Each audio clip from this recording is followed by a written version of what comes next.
গুড়িয়ে দেওয়া উচিত ওর মাথা, ওর মাথাটা গুড়িয়ে দেওয়া উচিত। ইসরায়েল বাপ কা বেটা, নরেন্দ্র মোদী জিন্দাবাদ, নেতানিয়াহু জিন্দাবাদ। গাজাকে একদম মাটিতে মিশিয়ে দিয়েছে না, কিচ্ছু নেই, ঘাস ছাড়া কিচ্ছু নেই।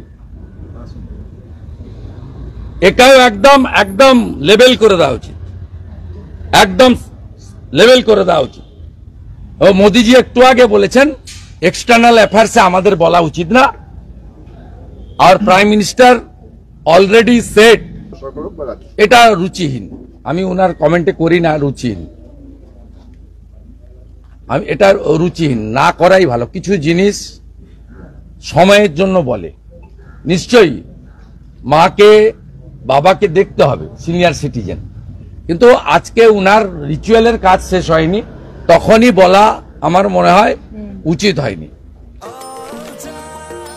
নিশ্চিন্তে খান স্বাস্থ্যকর অল টাইম পান, অল টাইম হেলদি লাইফ।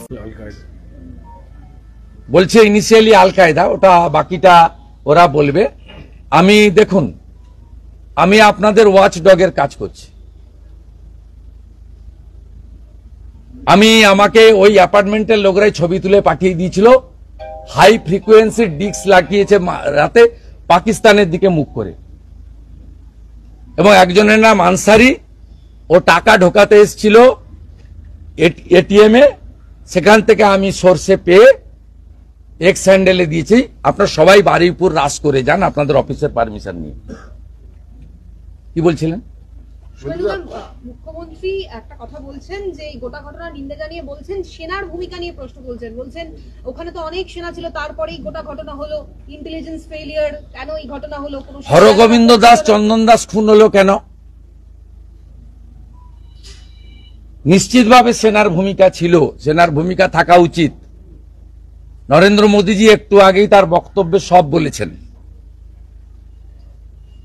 নিশ্চিতভাবে ভারত সরকার তদন্ত করবে, দায়িত্বে কেউ গাফিলতি থাকলে ভারত সরকার ব্যবস্থা নেবে, তার জন্য মোদীজির উপরে আস্থা রাখা যেতে পারে। কিন্তু কাঁচের ঘরে বসে মুখ্যমন্ত্রী মমতা ব্যানার্জি ঢিল মারছেন কেন? হরগোবিন্দ দাস, চন্দন দাস বাড়িতে ঢুকে জবাই করা তরবারি দিয়ে কাটলো কেন মাননীয় মুখ্যমন্ত্রী? আপনার পুলিশ শাটারের ভিতরে ঢুকে গেছিল কেন? আপনার পুলিশ হাওয়া হয়ে গেছিল কেন ধুলিয়ান, মুর্শিদাবাদ, শামশেরগঞ্জে? আমি বলেছিলাম যাহা মোথা বাড়ি তাহাই আমার বাড়ি, আজকে বলছি যাহা মুর্শিদাবাদ তাহাই কাশ্মীর। টার্গেট 1, হিন্দু নিধন করো। মহিলাদের ছেড়ে দিয়েছে যাতে ফিরে এসে পাড়াতে, এলাকাতে, ওয়ার্ডে, নগরে, শহরে বলতে পারে যে হিন্দু পরিচয় দেখে খুন করেছে, যাতে বাঙালি যারা টুরিস্ট প্রিয় বাঙালি, ট্যুরিজম প্রিয় বাঙালি, তারা বেড়াতে গিয়ে এবারে হিন্দু পরিচয় দেবে না, নাম পাল্টে বলবে। শুভেন্দু অধিকারী যদি বেড়াতে যায়, শুভেন্দু অধিকারী কাশ্মীরে জিজ্ঞেস করলে বলবে আমার নাম জাভেদ মুন্সি।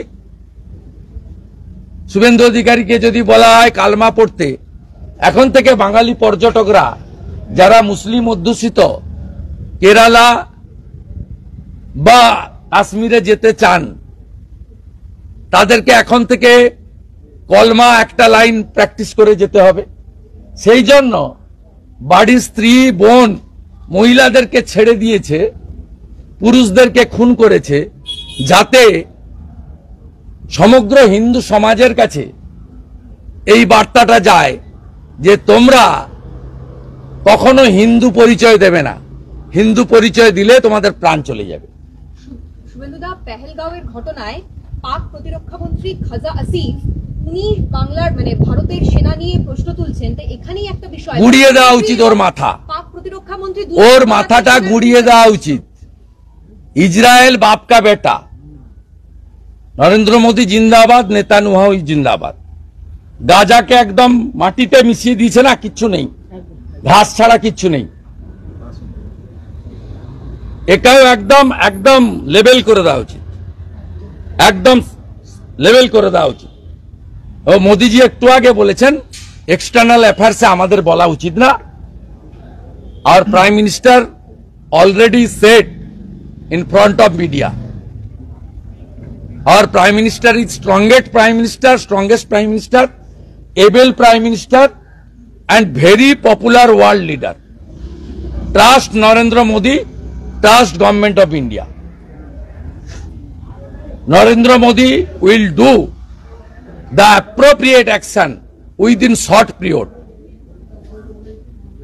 বলছি কম্পেনসেশন নিয়ে কুণাল ঘোষ একটা টুইট করেছেন, পোস্ট করেছেন, যেখানে বলছেন যে বিতানবাবুর মা বাবার ক্ষেত্রেও দেখা উচিত, ভাবা উচিত, সেটা কেন্দ্র সরকার হোক বা রাজ্য। এটা রুচিহীন, আমি ওনার কমেন্টে করি না, রুচিহীন।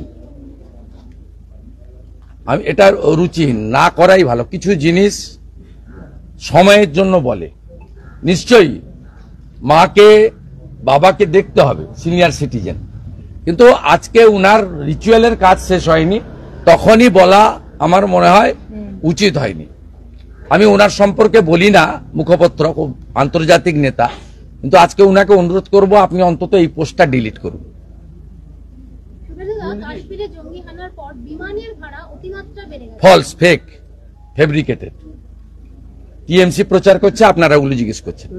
What do you think that it's a pre-planned, the terrorists, not only terrorists but the religious and the sectarian? It's a Islamic terrorism. It's a pre-plan, organized, funded by the Pakistan, weapons supplied by the Pakistan. It's not only the Pakistan, those who are running the Islamic terrorist organization, they did this type of heinous crime